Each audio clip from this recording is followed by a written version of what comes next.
Hey and welcome, and this is Pandemonium. So in this video I'm going to be looking at both PC and PS1 versions of this level. Both of them start with that pinky attacking us, which is pretty nice. And we can go left, middle or right here, but we're obviously going to go to the right because that means we can get our hands on the chain gun here very quickly. That's marked as a secret. Obviously the chain gun, very useful on this kind of level. There's a lot of enemies who are going to be charging at us from all directions, and we want to be able to take them out with minimal fuss. The chain gun is the best option for that. We could get the shotgun early, but it's not really worth it. We're going to take down these imps here, just so they don't chip away at my health. So that's all the imps in this room that we're taking care of here. This room's quite different on the consoles, but we'll talk about that when we get to the PS1 part of this video. This pinky's obviously come down the stairs, it's aware that I'm here. So we'll head up here, we'll shoot the lost soul here, and then head down here to grab some ammo, because there's some nice stock of ammo down here that we can get our hands on. If you time it right, you can get back up the elevator there. I'm going to run across here, because this is the area where the blue key is. Going to take out the lost soul here and the pinky. It's a very unique looking section of Ultimate Doom, this. I like to imagine this is all flesh. At least that's what I think it is. That's in my mind, that's what this is. It's a very unique looking part of the level. Do love it. Inferno has a very unique look to it, and I think that that's one of its big strengths. Inferno has some really gorgeous looking levels, and you can say as much as you want about the weak levels. Some of them look great, which, you know, looks a lot better than the grey bases that you've been doing up to this point. So we come down here. The reason we're heading down in this direction is because this is where we'll get our hands on the BFG for the first time in the game.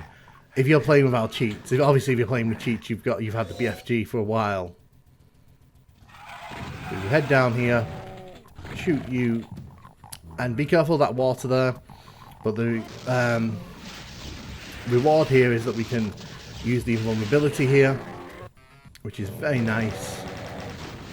We just want to get rid of these guys.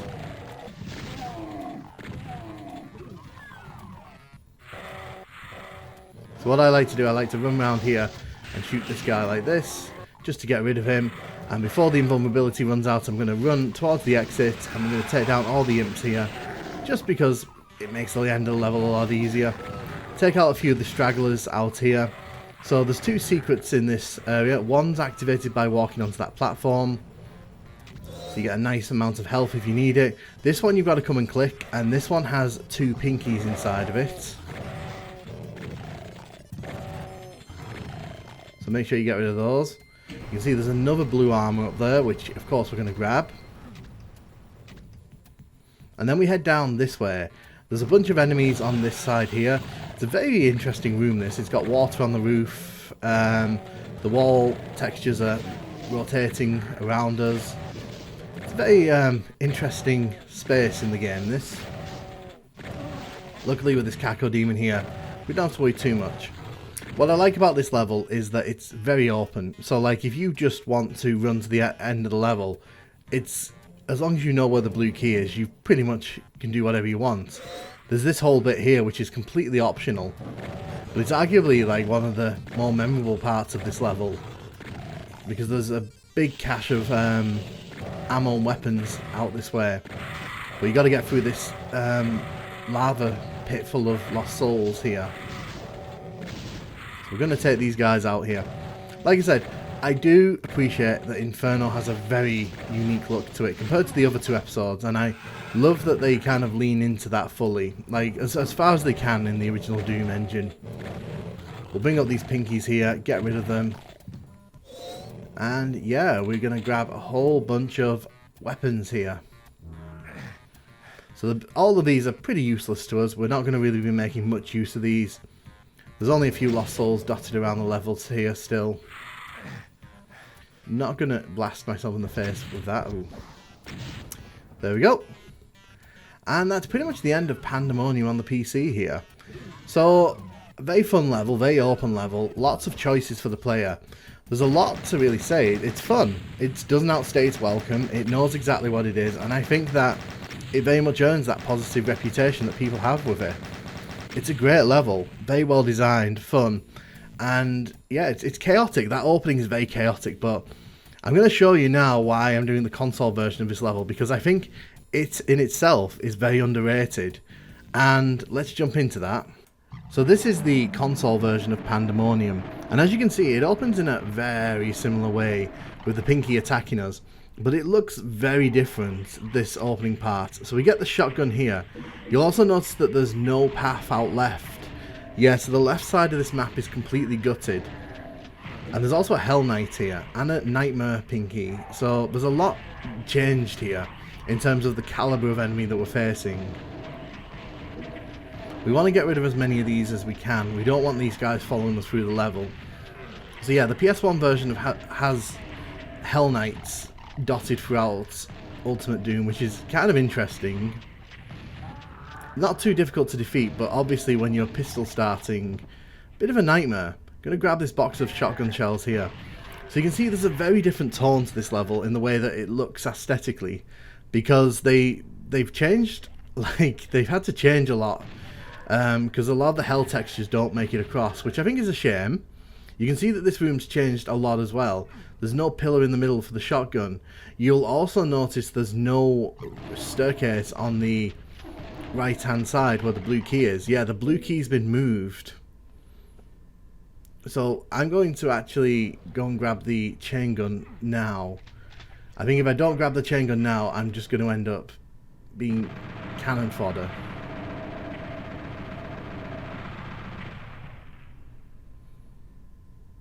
So across the bridge there, I love the bridge, by the way. There's very few bridges in Ultimate Doom, and I think that's a very nice looking one. It's not like a proper bridge, but it'll do. So this room is pretty much the same. It's got a lot of lost souls in it. A Caco demon at the back looking to defend all of its friends up front. But you can see, like, because of the coloured lighting, there's a bit more atmosphere going on here. They also got rid of the lift here, so the pinkies are already sat up. There's also a Nightmare Pinky here, which, you know, I'm not a huge fan of Nightmare Pinkies, like, I won't lie. They do take a bit of a beating to take down compared to their normal friends. This room's still here with all of its goodies, and I'm grabbing these now because, as you can tell, this level's a bit more in your face in this version. And really, and that's achieved without really changing the level too much. You can see that there isn't that much changed. What is here is largely in the PC version. But because some of the enemies have been moved around, some of the enemies have been upgraded, it just adds a lot more. Like, for example, look, it took us 2 blasts there from the rocket launcher to take down the Nightmare Pinky. Or Nightmare Spectre, if you want to call it that. I always call them Pinkies. I don't, you know, that's my thing. So we're trying to kill this Baron here. But yes, we're going to head back to where the blue key used to be located. So this level's slightly less open. That doesn't mean it's linear though, because you can still approach the blue key from 2 directions. It just means that, like, for example, this part has been taken down as well. It's been scaled back completely. The BFG is still here though, so that's good. Let's run over here. They've also changed it so that the floor doesn't sort of do more damage as you go around to pick up that supercharge. It does a lot more damage when you come around. Now it just sort of all does the same damage. Another thing that's also changed here, you can see the blue key there to my right, is the invulnerability's gone. So they've basically gotten rid of the way that you can sort of run through all this.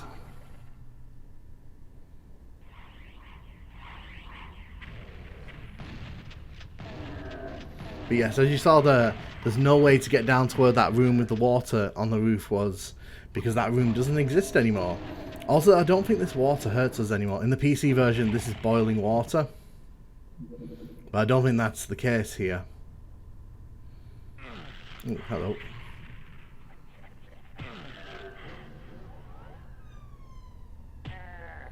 So we'll take down the imps here, and as you can see, oh, press that button there.